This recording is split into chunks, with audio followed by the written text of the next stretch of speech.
Let's get joined up. Today's show is brought to you by Audible, and right now you can get a free audiobook download and a 30-day free trial at audibletrial.com/joined up. There's over 180,000 titles to choose from for your iPhone, Android, Kindle, or MP3 player. So thanks for tuning in to the Joined Up Writing Podcast, a regular show about all things writing, including interviews with authors, screenwriters, and key figures from the publishing industry. Plus loads of hints, tips, and inspiration for all creatives. You can follow us on Twitter at JU Podcast, leave a quick iTunes review, or just tell a friend. Right, I suppose I better cue that theme tune.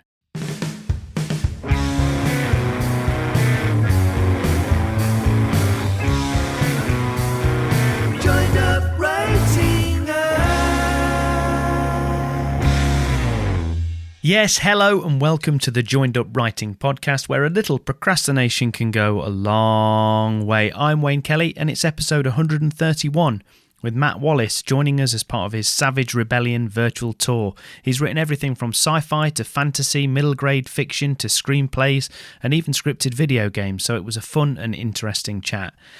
For my part, I haven't got too much to report on the writing front, as it's only been a few days since I put out the last podcast, an interview with Luce Brett, if you missed it. The day job is now back up to full speed, so it's doing what it does best, filling my days and emptying my creative writing well. But I've been doing my best to top that up again by revisiting The Wire, making this the third time I'll have watched all 5 seasons of the TV masterpiece, but it just never gets old. To me anyway. It really is a masterclass in character development, dialogue, metaphor, and kind of pulling the deeper themes out of your work. So if you've never had the pleasure, then dig it out and watch it. That's your homework for this week.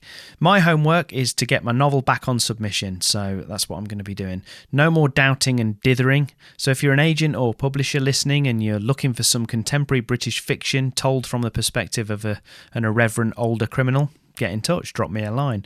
But what about you lot? I want to hear what you're up to, so get in touch by tweeting me at JU Podcast, emailing Wayne at WayneKellyWrites.com, or dropping me a line on the FB page, as I'd love to hear from you. Also, don't forget to join the email mailing list at joinedupwriting.co.uk to get free stuff and be the first to find out about upcoming shows and events. Right, let's get to today's interview with Matt Wallace. So Matt is the Hugo winning author of Rencor, Life in Grudge City, the Sin du Jour series, and Savage Legion. He's also penned over 100 short stories in addition to writing for film and television. In his youth, he travelled the world as a professional wrestler, unarmed combat and self-defense instructor before retiring to write full-time. Now he lives in Los Angeles with his wife, Nikki, and Savage Legion is out right now everywhere you can get good books. So here's our Skype chat recorded just a couple of weeks ago.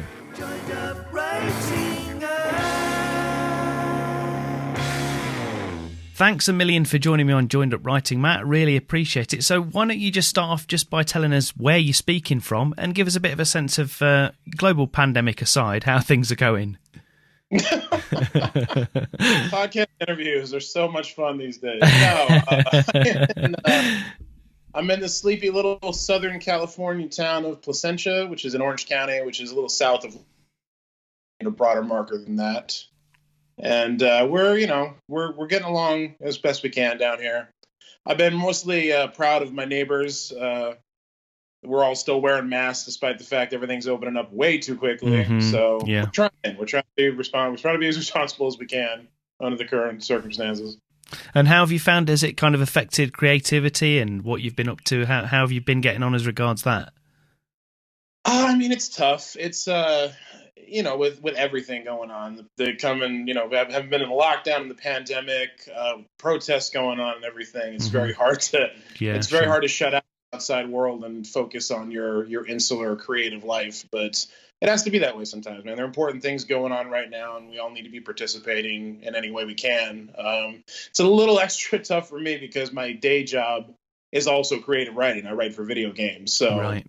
I kind of don't have the option to say, well, I won't work on the novel this week. I won't be creative this week. I won't creatively write this week. I have to do it every single day. So, but you find a way, it's like anything. Absolutely. And I'm guessing a lot of this stuff, even if it's subconsciously, kind of feeds into the work somewhere along the line anyway.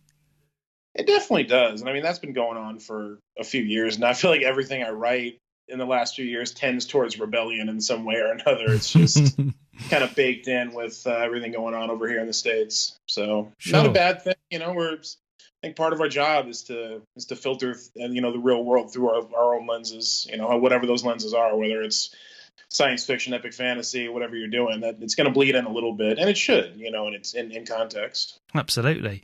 Well, let's start by you telling us about your new book, Savage Legion, which I think is the first in a new series. Is that right?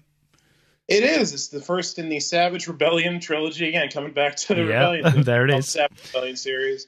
Yeah, the first book is Savage Legion. It's coming out July 21st. I'm very, very excited about it. It's my first epic fantasy novel. Lifelong fan of the genre, but first time I've really kind of stepped up and made my own offering to it. So I'm hoping people like it. It was a really long journey to get here. It's a book about 3 very different women in 3 very different parts of a seemingly utopian society who all kind of figure out that society is not so utopian, and they all need to kind of take their individual steps to correct that and sort of bring it down. And what was the kind of jumping off point for the book, would you say? Why did you want or have to write it? It was a really long evolution. It actually started out as really not completely different, but there was only one aspect to it. It was originally going to be about a very specialized military unit, which became the Savage Legion from the title. That was basically made up of all of the society in the book's undesirables. The homeless, the disabled, people they would literally take off the streets and conscript into this basically a regiment that's like human artillery. They don't give them training, they don't give them really good weapons or armor. They just hurl them at the enemy's front line in order to smash it and create chaos, so the real soldiers can come in behind them and mop things up. And it's a twofold thing of this very effective weapon has helped them with their conquest, and it's also helped them keep their society seemingly perfect on a surface level, because there's no homelessness, there's no crime, there's no one to take care of who have extra special needs, but they're doing it through these really nefarious methods. And that was the genesis of the idea, and it was originally just going to be about a soldier being conscripted into that who was sort of figuring out that's what was going on. But then it sort of grew in scope over the years, because it did take years to write this. I started, I think, in like 2013, honestly, in its first iteration. And I started to explore other aspects of the society, and I added these 2 other characters. So you really kind of get a more rounded out world, and you see things from the military side and the bureaucracy side and the aristocratic side, and just all these different facets of what makes this world tick. And when did you realize it was going to be a series? I mean, I appreciate you write a lot of series, but did you kind of have it in your mind that it was going to be a series right from the get-go? Actually, no. When in its first iteration and inception, I really saw it as more of a standalone. But as the world grew, I realized there was a lot more story to tell there, and I wanted to tell less a story about a single soldier and a single military unit, more about changing this entire world and the process it would have to go through to get there. And so in my mind, it sort of grew to at least 3 books, which is what we ended up pitching when we took the first book out, and that's what Saga bought. And so that's the plan right now, is for it to be a trilogy. And as you mentioned at the top there, so you've got 3 strong female protagonists in the book, and a lot of male writers really struggle to write convincing women characters, and so they often just don't even bother to attempt it. So what have you kind of learned over the years about writing believable characters of all genders and types? I mean, I try to take just a naturalistic approach to it. Every character I write, I feel like is based on someone I know in real life, and I just kind of use real templates, and I think that honestly helps a lot when you have someone genuine to draw from. I think I have a pretty good ear for the way people speak, which helps with dialogue, which I think is one of the biggest and most obvious disconnects people have when they read a character and they're just not buying it. It really comes from the way that character is speaking and the fact that their personality isn't coming through, their individualness isn't coming through, and I think that's something I do fairly well. I went through the very stereotypical thing that most, cis white male writers go through, which was I kind of didn't tackle women in prominent roles in my books for a long time, like in my 20s, because it wasn't my experience. And I was reared on all this fiction that was incredibly male centric without really even realizing it when I was younger. Sure. And I just got to a point where I was finally just reading more stuff by people who weren't, elderly white men and just kind of realizing that the fiction I'd been brought up on wasn't exactly representative of any kind of realistic context when it came to people. So I just wanted to branch out and include more varieties of people in my fiction. And that brought me to, and with Savage Legion, honestly, the intention didn't start out of I want all of the characters to be women. It just sort of evolved that way. With the military unit, I just saw the main characters like Tessa Thompson, because I had just seen Thor Ragnarok. So I had that image in my head of like the Valkyrie. So I just wrote her like that. And that was sort of how it became with all the other characters. They were just based on someone or some template that I found interesting. And whether I write women well or authentically is going to be up to the readers at the end of the day. I've tried to do the very best that I can to not write a man's perception of what a strong female character is, but just write real women who would be in the situation and act authentically for who they are. It's really all you can do. And have you kind of run it by any kind of trusted female readers to see, if you've hit the mark? Oh, absolutely. I mean, my first beta reader is always my wife. Like, I got to get it past Nikki, my wife, before anybody else sees it. And if it doesn't play for her, then it doesn't leave the room. But I'm fortunate to be surrounded by a lot of very smart women. Many of whom are writers. I do a podcast, Ditch Diggers, with Mur Lafferty, Hugo nominated novelist Mur Lafferty. Always get her insights on things. So yeah, that's another big part of it, is just listening to the kind of people that you're trying to write in your fiction. That's a big one that I think a lot of writers don't. Again, coming from that like very male-centric white male generation, a lot of us just didn't listen to anybody who didn't look and sound like us. And that's really where you mess up. Sure. So let's go all the way back now then. Let's take us back to when you first became a writer in the first place, or at least, you first had shown an interest in writing. Did you write as a kid? What's your earliest memory of writing? Oh, no, yeah, I was a lifelong storyteller. My mother is very meticulous about saving all of these things, and I was illustrating for a kindergarten age kid, I was illustrating these pretty complex narratives, and then I would dictate to her and she would write down the prose part for me. So it was always something I wanted to do. And I've been submitting stories since I was 13 or 14 years old. Again, going back to my mother, she recently sent me something she found. It was a rejection letter that was written to her from Highlights Magazine for Kids. She had sent something of mine into them, and they had sent her a very, very nice form rejection letter, encouraging me and encouraging her for encouraging me, but also rejecting whatever piece of crap it was that she said. I wrote. It would be encouraging, though. It would be encouraging. It was very encouraging. It was very sweet. It was actually a really cool thing to see. Yeah. And so where did you go from there? So you enjoyed writing as a kid, as you say. So then kind of where did life take you? Because I know you spent quite a bit of time as well as a professional wrestler, amongst other things. Yeah, I did diverge from the writer's path a little bit. I started training to be a pro wrestler when I was around 14 or 15. And I turned pro right before I was 17. And I did that for over 10 years. I retired in my mid-20s. And it wasn't until I retired in my mid-20s that I really started submitting short stories seriously again and trying to get published, which I finally did. I think in 2005 or 2006 was when I had my first short story published. And then I started a fiction podcast with some friends of mine when that was just becoming a thing in the mid-2000s. Despite the fact every year you hear someone else invents podcasting, like it actually just goes back a very long way. Yeah, that's a whole other road we can go on. But yeah, so I started a podcast called Varying Frequencies, which was a monthly short story podcast with some friends in the mid-2000s, and did that, and just kind of went from there. And I took a lot of detours even from there. I had my first short story collection come out in 2008, which was a lot of stuff that I had podcast myself. Apex Publications put that out way back in the day. And I had a couple of short stories optioned for film in the Australian market, of all things, Wonders of Technology. And tried to be, but I focused on screenwriting for a long time there. So between the gaps between the first book I ever came out and the last book I had come out was 7 or 8 years, because in the interim I was focusing on screenwriting. I moved out to LA. I was living in Nashville at the time. I moved out to LA to pursue it seriously. Worked on my first TV show. My first TV show ended. I could not get another TV show, and then I finally kind of circled back around to prose and writing novels again. So obviously, as you say, lots of diverse stuff, and you mentioned video games as well at the top of the show. So you've had a go at lots of different things. Well, why do you think you've kind of well, it's a good question. Do you actually feel like you've kind of found your main home is in writing novels and this kind of fiction? I don't want to limit myself to that. I still love the idea of doing TV. It's still something I'm actively pursuing.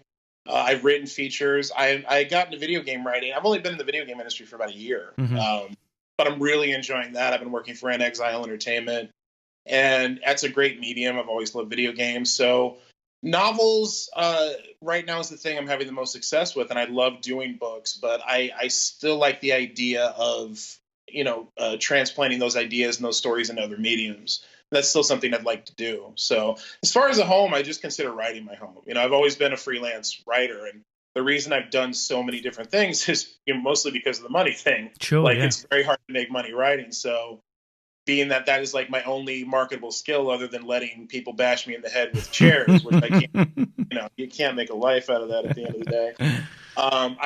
I've done a lot of different writing jobs. I've worked in marketing, for movie studios, for cryptocurrency. I've done pretty much every writing job you can imagine. I like to think I've boiled it down to starting to do strictly narrative stuff, which is just a big goal in of itself. To do creative writing for a living and to tell stories for a living, however you do it, is a very hard thing to do. And the fact that I've been able to make that happen by doing video games and doing novels, I consider a huge accomplishment in and of itself. But so yeah, my home is just really being a professional writer and getting to tell stories. That's all I've really ever aimed for. It's just words, basically. So how did you tell us a little bit about the video games thing? How did you kind of get yourself into that, and how does it differ? Because it's one of those mediums writing for video games where it's kind of quite opaque from the outside. It's not something you kind of really see a lot about, in terms of what the actual process looks like, because obviously depending on the kind of project that you can be writing, it can be a huge project, and there can be lots and lots of different narratives and things going on. So tell us a little bit about that. No, absolutely. It is a very obscure thing. It's funny. I was talking about this with some other writers that I work with. One of the primary reasons you don't really know any video game writers and you don't know a lot about it is because none of us are ever allowed to talk about what we're working on. Yeah, sure. With novelists, even with screenwriters, in Twitter, you follow novelists, you follow screenwriters, you follow all these other storytellers. They're constantly talking about their works in progress and their processes and what they're doing. We're literally not allowed to talk about anything we're doing. So with a few notable exceptions, you never really hear about or from game writers, and that's really the reason, because there's just so much secrecy baked into the industry. Nobody wants any details about anything leaking, because it's such a spoiler preventative medium. I understand that. Yeah, from a story, I understand that from a story or a if you're talking about a specific title or whatever. But in terms of the actual process, did you find that it differs quite a lot from, say, writing short stories or writing novels or writing for TV? Oh, absolutely. It's a completely different. All those things help, and all of them can be ported into game writing, but it is entirely its own thing. And I've been doing it for over a year now, and I really feel like I'm only just starting to learn about narrative design for games. And I've had the fortune of working with some very talented people who, just by the process of osmosis and being around them and taking direction from them, you start to learn what game writing is and how it's different. And it's a totally different way of thinking. The process, it's collaborative. It's like a TV show in that way, but at the same time, everybody's very compartmentalized. Everybody's working on their own small piece of this huge tapestry. So it's not like being on a television show and the writers are all in one room. You're breaking one episode or you're breaking one season. Yeah. You're all working on one story. You very often go off into your little compartments, and you're working on your very small piece of whether it's dialogue, whether it's a character, whether it's coming up with fake businesses to be in the background for the art department to design. There's just so many facets beyond the basic script. And then also just the way you have to think about stories is incredibly different.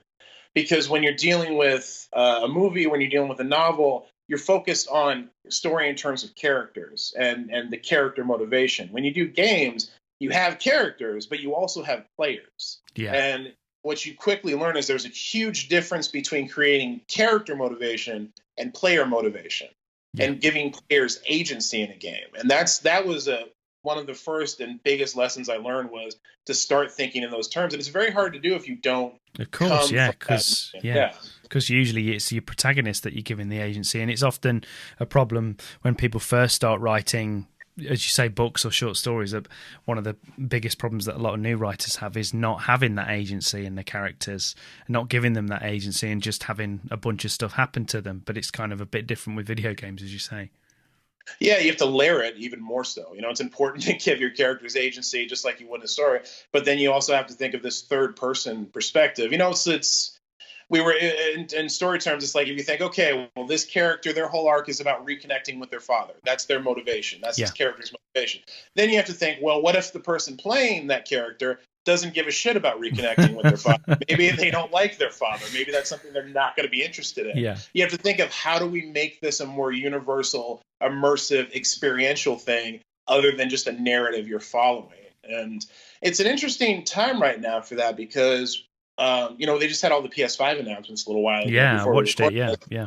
Yeah, and it's the emphasis is starting to become very much on games sort of mimicking prestige television. To the point of bringing in a lot of television writers to write games. Mm-hmm. And the conversations I'm seeing a lot is that concern of, that taking that prestige television model, are we going to be focusing too much on narrative removed from player experience? So, maybe you get a game that's a really good narrative story, but is it still going to play well? Are people still going to feel immersed in it and like they have agency and like they're actually controlling things? Or are they just going to feel like they're watching a Breaking Bad or a Sopranos or whatever? Yeah. It is difficult. It's a difficult balance, isn't it? It really is. So and that's just the thing that's really started happening, and nobody really knows where that's going to go, but it's an interesting time to be in the industry and sort of watch that. I will say I'm happy to be with a company that's not really participating in that so much. They're very much still focused on playability and making games that are immersive and experiential. And I enjoy doing that. I don't necessarily think games should be like prestige television. Not that there aren't lessons you can't take from that. And like I said, all of these other mediums and types of storytelling, they all can be translated to video games. You just have to learn how to fit them in a video game context. And you can see a lot of kind of cross-pollination across all the different mediums now. You see a lot of you see at a certain time you would see a lot of films and TV kind of bleeding into games, but now I think you're also seeing a lot of stuff going back the other way. A lot of video games are influencing TV and film, things with like GTA, and also obviously Last of Us is just about to be made into a prestige kind of TV series, isn't it, by the guy that wrote Chernobyl and stuff. Right, yeah. So I think it's kind of, as you say, it's kind of going different ways. So kind of from your back catalogue of your short stories and your books, it's obvious that you love to play with genre. So you kind of frequently mashing up elements of combat and wrestling, science fiction, fantasy, crime, all these different things. So where does that kind of passion for creating this kind of original fiction come from? Is that the kind of stuff that you read when you were growing up? What kind of attracts you to this, this kind of very broad church of genre that you've tackled? Yeah, I just sort of absorbed everything. I love movies and cinema as much as I love reading books, and that extends to comics and video games, and just, I've always been sort of a pan-media kind of, absorber. So I started, reading Dragonlance books when I was a kid, and that kind of laid the foundation for the epic fantasy stuff. But I was also an 80s kid, so I grew up watching 80s movies and cartoons, and there are a lot of sort of urban fantasy vibe kind of movies I remember from when I was a kid that I think really informed the first book series I did, Sin du Jour, which was much more of an urban fantasy kind of thing. And yeah, I just like a lot of stuff. And and honestly, I think most writers are like that. I feel like if a writer, particularly an author, they sort of get locked into doing the same thing, it sort of ends up coming more from a commercial marketing standpoint. Sort of just getting pigeonholed into what works, and not being able to get out of it. But I think most authors, left to their druthers, tends towards many different genres and many different interests. And that's kind of what floats your boat. So you talked about, obviously, you kind of weigh in initially with short stories. You've written a ton of them. So why do you like that format? And what do you personally think makes a great short story? Oh, wow. Those are good questions and hard questions. It's tough because I feel so far removed. The thing is, there was a point where I tend more towards a short format personally. I like fiction. I haven't had the time to do it in so long that I can't even remember the last short story I actually wrote because I've just been doing so many other things. But initially it was my favorite kind of medium for fiction. And I don't know if it's the more of the instant gratification thing. Mm-hmm. I think in a lot of ways they're more of a narrative challenge than when you have 500 pages, Yeah. To write a novel. And I enjoy that. I enjoy structuring a short story so you get the maximum amount out of, this arc that you can in this very short span of time. And it's also just a great medium for exploring, really fun ideas that you have, or really exciting ideas that you have, that you don't have to develop in scope to the point where you sort of lose the core premise that you were interested in to begin with. It can really take a premise and just live in that premise for 5,000 to 7,000 words, and there's something really appealing about that to me. In terms of what makes a good short story, I think that's that idea of structure and that idea of packing a lot into a little is a very particular kind of skill and a hard thing to do. Creating atmosphere in a very short space, in terms of words and in terms of time, is very hard. And I think a lot of my favorite short stories end up being atmospheric.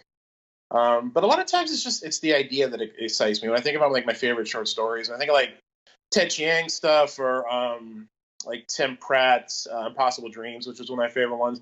They're all just predicated on these really interesting ideas that are explored well. And then I like that about short stories a lot. Absolutely. So over the time that you've been writing, and obviously, you started off in short stories, and then you've done novels, and you've done all these different things. How would you say your process has changed, if at all? I mean, tell us a little bit about your approach when you sit down to write books and short stories. Do you plan? Do you have set times of when you write? What's your favorite part of the process? All that sort of stuff. Sure. No, that's the fun stuff. I'm not an outliner. I like to make like notes. I like notebooks. I like writing by hand in notebooks, but it's usually just like lists of names or the names of things. I don't like outline stories. I just kind of write down elements to refer to, and I like to let things sort of grow organically as I'm going. I used to be a very nonlinear writer. I used to jump around a lot, to whatever interested me about the story at the time. Even when I was doing a novel, if I had an idea for something that was going to happen 200 pages later, I'd just go to that, and then I would sort of just jump back and forth until everything was filled in. Mm-hmm. And I did that for a long time. I actually find it increasingly difficult to do that as I get older. I don't know if it's just my brain slowly pickling with time, but I find myself being much more of a linear writer now, actually starting at the beginning and working all the way through. And the books I'm working on now, I've actually been doing that consistently for the first time probably in my life. And I don't know that one is better than the other. It's just different. It is different, but I do believe in the energy of a piece of fiction. I feel like there's an energy you get from a story that comes from the person who wrote it. Mm-hmm. And I feel like you can tell as a reader when something was overworked or was written kind of joylessly or mechanically. And not that there isn't validity to that writing too, but I like something that crackles. I like when you get that sensation of like that author was in like a really frantic, like focused place when they wrote this part. And I think there's more of that when you kind of work in a non-linear, whatever excites me in the moment kind of way. Mm-hmm. But I think there's more of a structural foundation, kind of a consistency to doing it in a linear way. So like you said, it's not better or worse, it's just different. That's probably the biggest change to my process over time was going from kind of jumping around to being a much more linear beginning to end writer. Scheduling is a nightmare for me because I do 20 million different things. I have a full-time job writing video games. I've got 5 books under contract right now. I do my own podcast. I'm working on this book tour, this online book tour for Savage Legion. So there's marketing and promotional things. When you're an author, it's a small business. Yeah. A lot of people don't get that. A lot of authors don't get that. But you have to remember, you're not just creating art, and it's not just a hobby. Like when you're selling things and you're trying to be a professional writer, you are operating a small business, and you really have to approach it that way, more for your own protection and sanity than anything. Not like you have to live up to some standard of a pro writer, but just it's better when you realize that you have to function in that way and take it seriously and organize things, organize your office like you're running a business. So in essence, it's just like having 2 full-time jobs right now. So I'm really just grabbing time whenever I can, whether it's weekends. I used to be very sacrosanct about my weekends. Like my weekends I reserve for my, being with my wife and not doing any work.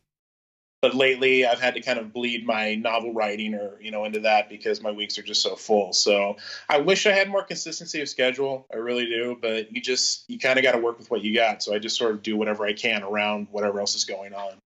And when you get, you manage to grab one of these little pockets of time or whatever, do you kind of have a set thing that you do when you sit down? Or some people play music, some people, block out the world, some people are happy working in a busy place or whatever. Have you kind of got set things that you've developed over time to kind of help you concentrate and focus and jump straight back in? Because that's half the problem, isn't it? A lot of the time, if you get these smaller pockets of time, you can, if you're not careful, you can sit and be staring at the page for half an hour deciding whereabouts you were or whatever you were going to do. That is dead on, man. That's such a difficult thing. I mean, the ultimate privilege I feel as a writer is to have a room where you go and shut the door and all you do in that room is write. I feel like that's one of the best things you can have. Not everyone can afford that privilege. I'm very lucky in the fact that I got married a few years ago. We bought a house. And for the first time in my career, I actually have a dedicated office space where all I do is in this room is I go in the room, I have my desk, and I write, and I'm able to close the door. And I feel like that's an enormous privilege and a fantastic thing to be able to have. And, it took me 15 years to get there, from writing on the couch or writing in bed or writing, in a guest room that was also an office to finally having my own dedicated writing space. But that's a big part of my process now. It's like when I'm in my office, and I work from home most of the time as well, writing for the video game company as well. So like this room that I'm in right now, this is where my writing career happens. And it's very nice to have that kind of edifice to it. It's very nice to have a door that closes. That sort of signifies that, like, okay, this is writing time. The stuff in addition to that, sometimes I'll listen to music. Sometimes I'll put on a soundtrack. If I'm really in a zone, I don't notice anything except what I'm doing, so it's not as important. But sometimes it can be good to have a little external soundtrack to get you started. But I really think the thing for me is just finally having the space that is just for writing, and it really kind of turns that part of you on when you sit in the chair. When you close the door and sit in the chair, you kind of go into the mode. It really helps. Absolutely. It's like going off to work, basically. Yeah, exactly. Only I don't have to wear pants. So. Which is a bonus. It is. So what would you say along the way, what would you say has been the biggest kind of challenge or roadblock that you've faced along the way, and how did you overcome that? Oh man, that's such a complicated question. I don't know, man. Like in the last 15 years, I feel like I've had 7 different careers. Honestly, you can look at it as one overall thing of like the process and evolution and business of being a freelance writer. But there have been so many pivots and changes, and consistency is really always the biggest challenge, I think, when you're a freelance writer, whatever kind of writing you do, and that's consistency of time and of schedule, consistency of income coming in, consistency of being able to stay employed regularly and, produce regular content and just, stay in the medium that you're in. It's so many writers of novels, they do 1 or 2 books and then they're done. And it's not usually not even through any fault of their own. It just comes down to sales and the conditions and processes you go through trying to market a book and take it out and have it be successful. It's so hard to write a successful book. I haven't really even done it yet for all that I've done, to be honest with you. I've had books come out, but I've yet to have like a really good seller. I'm still waiting on that one. So if I really had to boil it down, like I could tell a million hardship stories and a million bad beat stories about things that almost happened and then went wrong, or things that did happen but didn't pan out in the aftermath. But I think it really just all comes down to the biggest hurdle is consistency. It's just consistently being able to work. And the way you overcome that, and I know it sounds very general and very trite, and it's not really practical, advice, but honestly, it's just persistence. It really is. And I tell that to everybody. The only way you like losing this thing is if you quit. Yeah. But if you just refuse to go away, if you just keep writing, and that's the one thing I always tell everybody, like whatever problem you have as a freelance writer, in the end, what's going to solve it is writing more. And, how you get to that can be varied and very difficult. But at the end of the day, what's going to keep you going and what's going to give you new life and what's going to open up the next door is writing another thing. So all you can really do is just keep writing, keep at it. And if you just refuse to go away, eventually they're going to have to let you over the wall. If nothing else, they'll just shut you up for a minute. So, yeah, biggest hurdle will be consistency. And I think the only way to overcome it is with that, dogged persistence and just to keep writing new things and pushing new things out there. What would you say has been the most helpful piece of creative or inspirational advice that you've actually been given along the way? Oh, wow. Has there been something that's you've kind of really stood out, or it might be a person, or just something that's kind of inspired you along the way? I mean, and it's very hard to boil it down to specific pieces of advice. I have a very complicated relationship with writing advice. I don't like giving it. I don't like taking it, to be honest with you. Sure, yeah. When I started off very early and I was going to conventions and I was meeting writers, all you're looking for is sort of the answers, so you ask everybody. And it was always so wildly inconsistent. I talked to one very successful writer who'd be like, what you do is you meet an editor at a con in a bar and you buy them a drink and you get to know them. And then you meet another really successful author and they tell you only suckers buy editors drinks. Don't be buying editors drinks. Yeah. Like literally, I just remember that. It's just it's tough. It's tough to parse that kind of stuff. People are definitely more inspiring than pieces of advice to me. I mentioned my podcasting partner, Mur Lafferty. Mm-hmm. I find Mur very inspiring. Mur has gone through way more ups and downs in her career than I have, mostly by matter of fact, she's 9 or 10 years older than I am. So I've kind of watched her persevere through all these things and emerge the other side a very successful novelist. And I take a lot of lessons from that, from the things she's gone through and how she's handled them and how she's rebounded. And I also just take a lot of inspiration from the fact that no matter how many times you get knocked down, you can get back up and you can come back from it stronger. And, you can have a series canceled after book 2 and then come back and write a novel that gets nominated for every award that year and sells, really well. And, the rights go to China and they create a really badass book out of it. And it's which happened to Mur. That's a thing that happened to Mur. Right. Yeah. The Chinese artwork for her novel 6 Weeks is amazing. But anyway, so I find a lot more inspiration, a lot more lessons in observing others than I do in pieces of advice that are dispensed, I guess. Yeah. Yeah.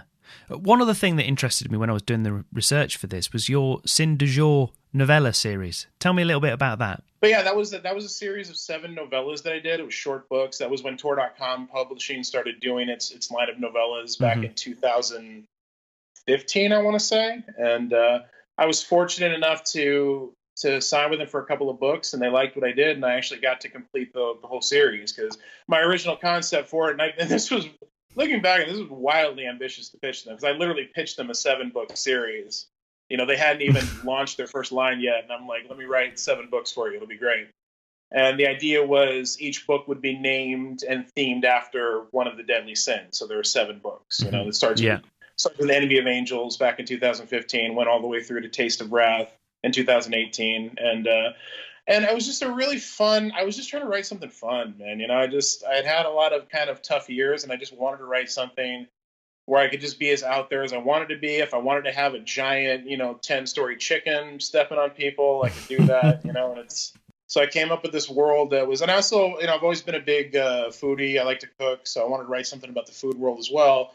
So I wrote kind of this story about this supernatural catering company that did these high-end New York events, but for supernatural creatures like demons and goblins and things. And it was about 2 New York chefs who'd kind of been blacklisted, being hired by this company and entering this really wild world and sort of figuring out what it was all about. And each book is centered around an event that the company does, and the company's called Sin du Jour, the catering company. Fantastic. Well, that sounds like a great thing for people to check out anyway, and can jump into that series. So as we kind of move to sort of wrapping things up, so can you give us a sense of what's up next? Obviously, you've got the Savage Legion just coming out now, but what's coming up after that? Can you give us a sense of that, and also tell people where they can find out a bit more about you online? Oh, absolutely. No, well, the next book after Savage Legion is going to be Savage Bounty. I don't have a release date on that yet, but that's the plan right now. Is I've written it, so it exists, which is always a good thing. Another very exciting thing is my first middle grade book, my first book for kids. My first middle grade novel is coming out in the winter from Catherine Teagan, and it's called Bump, and it actually draws a lot from my pro wrestling days, which we talked about before. Great. It's about a little girl going through pro wrestling school, and I'm really, really excited about that. I'm going to be doing another middle grade novel for Catherine Teagan that hasn't been announced yet, but yeah, so Savage Legion is coming out, and then this winter Bump will be coming out, and I'm really very excited about that. It's a new thing for me. It's the first book for kids I've ever written, my first middle grade novel, and it's very personal, and I'm really excited to see how people respond to that. That's excellent. So you're wearing all these different hats. I don't know. I mean, I know you said it was difficult, but I'm not surprised listening to all the different genres and different things that you're up to. It's a lot to keep straight. I have a lot of Post-its. When I get lost, I ask my wife what I'm supposed to be doing today, and she reminds me. She's good that way. But yeah, and then in addition to that, as I mentioned several times, I do the Ditch Diggers podcast with Mert Lafferty. It's a podcast about the business side of being a freelance writer. We try to focus on educating people on the business aspects of being a freelancer and working in the publishing industry, working in the entertainment industry. And we then, as we covered, we won the Hugo for that in 2018. We're very proud of it. You can find out about all this stuff. You go to my website, matt-wallace.com, and I'm generally around Twitter at Matt-Wallace. Brilliant. Well, I'll put all those links in the show notes. But for now, Matt, it's been great to chat to you, and good luck with Savage Legion as well. Thank you so much, man. Thank you for having me on. I really enjoyed it.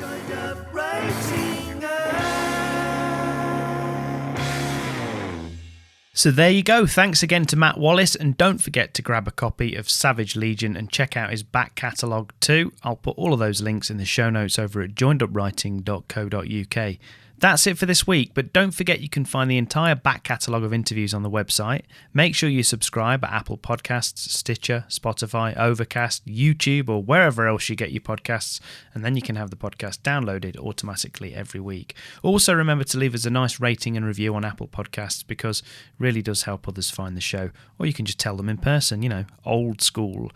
Until then, thanks for listening. I'm Wayne Kelly. Happy writing and reading. Stay safe, and I'll see you next time when I'll be talking to debut novelist Susanna Dickey. Cheerio.